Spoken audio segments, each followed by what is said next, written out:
Hey everybody, it's Coach Anna with Health Goal Victories, and I wanted to take a few minutes and share with you a little bit of an experience of catching myself doing some self-defeating and some self-sabotaging behaviors and thoughts. And I was going to do a type up about it, and then I thought, no, there's just way too much. So that's why I'm doing a video. So those of you that know me know that I've been a coach for a little while, and I have a background of nursing. And something that I've tried for several years now is to be very aware. I started with meditation probably 2 or 3 years ago, and it's something I do every single day. And one of the things that you learn as you meditate is you learn to be the watcher. You learn to be paying attention to what's going on in your thoughts and what's going on in your minds and, what you're feeling. And I caught myself the other day, and it was actually during a coach mentor. I have a business coach that I'm working with right now, and it was during a coaching mentor session where we were being taught. It was a group of us, and we were talking about goals and self-sabotage and some of the thoughts we have. And I realized, oh my goodness, I have been doing this. And why do we do that? I thought, well, it might be helpful to share. One of the things that happens to all of us whenever we set a goal,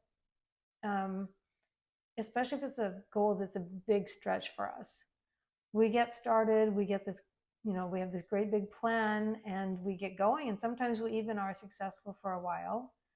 But then after a while, it feels like we lose our momentum, or maybe we lose our energy and we start having doubts. And what happens is when we have our habits that we're in, our body and our brain is very used to that routine, and it feels normal. It feels right. It may not be a healthy coping mechanism. It may not be a healthy habit even, but it is meeting a need. It is meeting some kind of a need, and it is a coping mechanism.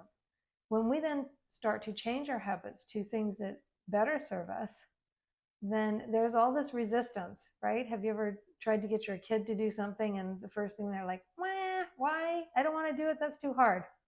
Well, our brains are kind of like, think of you've given your kid this chore that they don't want to do. Our brains say, wait a minute, wow, this is too hard. I don't want to do it.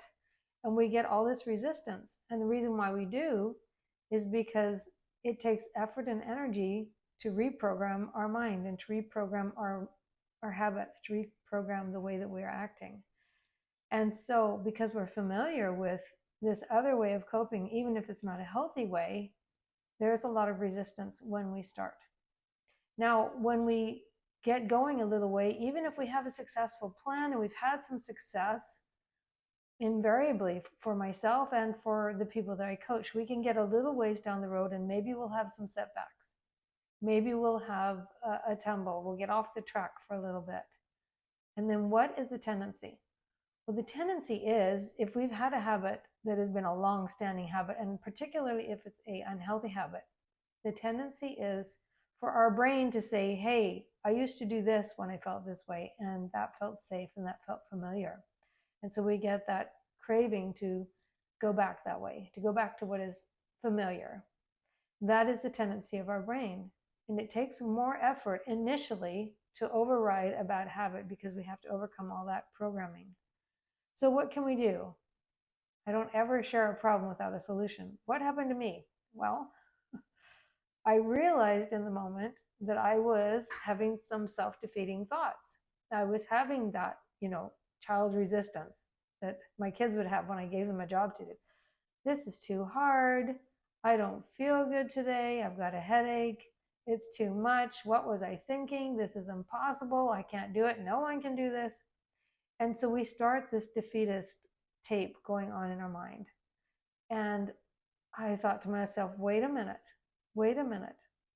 This is self-sabotage.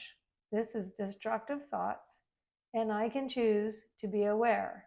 And the first part of changing that is, first of all, to become aware. We have power over our thoughts, and our thoughts and our feelings are really what drive our actions. And we have so much power over our thoughts that if we're not aware of what our thoughts are, then our subconscious runs our life. But as we become aware of our thoughts, then we have the ability to influence them, to choose a different thought. Now, maybe it's true In that instance, it was true. I had a headache. I had a week where I wasn't feeling well. There was some frustration. Running a business, especially if it's your own business, you're starting it up. It is a lot of work. It's hard. It's frustrating. There's all kinds of things you do right. There's all kinds of things you do wrong. You fail lots, and it's not for the faint of heart. And it definitely has taught me to be humble. But what I learned from this other mentor that I'm working with was I had forgotten for a minute, well, maybe a day or two, I'd forgotten to be aware. I'd forgotten to watch what my thoughts were doing. And as soon as I became aware of those thoughts, I was able to say, stop.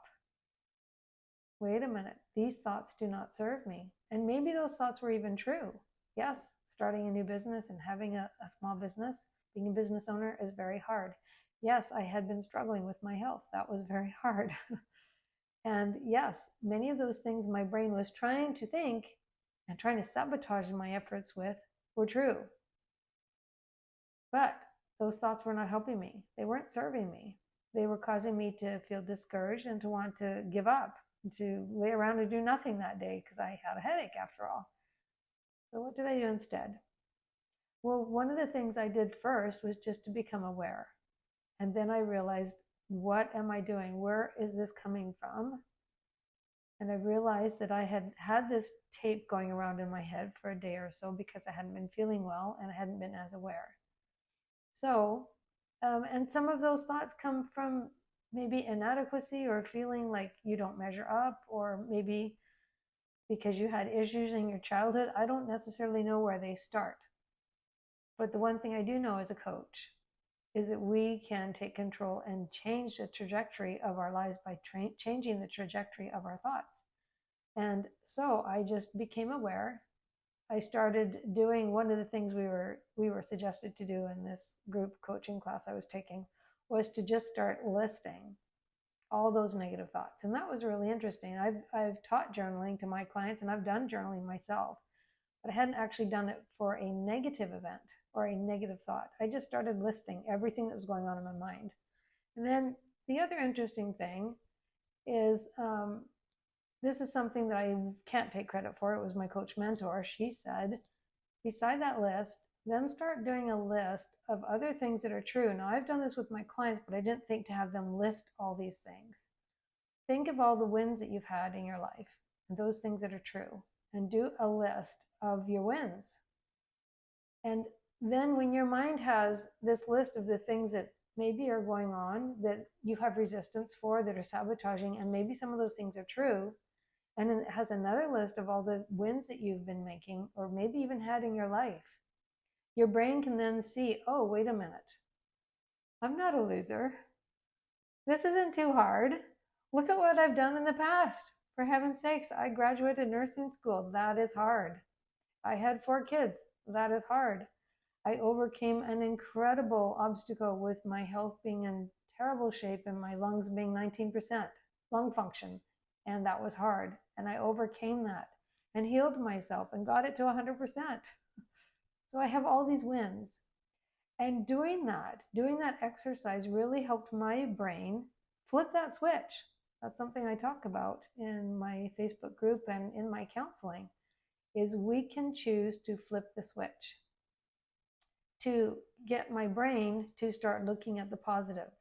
And when we start moving in a way that is positive, that is also true, then that starts snowballing positive energy, momentum, motivation. And what happened? Well, I started feeling better. The interesting thing about my headache is I realized that some of that part of my headache was tension. My shoulders had been tight. I'd been worrying about something. And the interesting thing about worrying is what we worry about is usually not true. It usually doesn't even come true. So when we can take control of our thoughts and stop sabotaging and stop catastrophizing and start flipping the switch and turning it to, look at all the good I've done. Look at all these wins I've already had. Look at what I did this day, that year. Look at this obstacle I overcame. And when we start our brain working in that direction, all of a sudden, we feel confident, we feel energized, and we're able to do it. I hope this helps you. This is Coach Anna with Health Go Victories. Bye for now.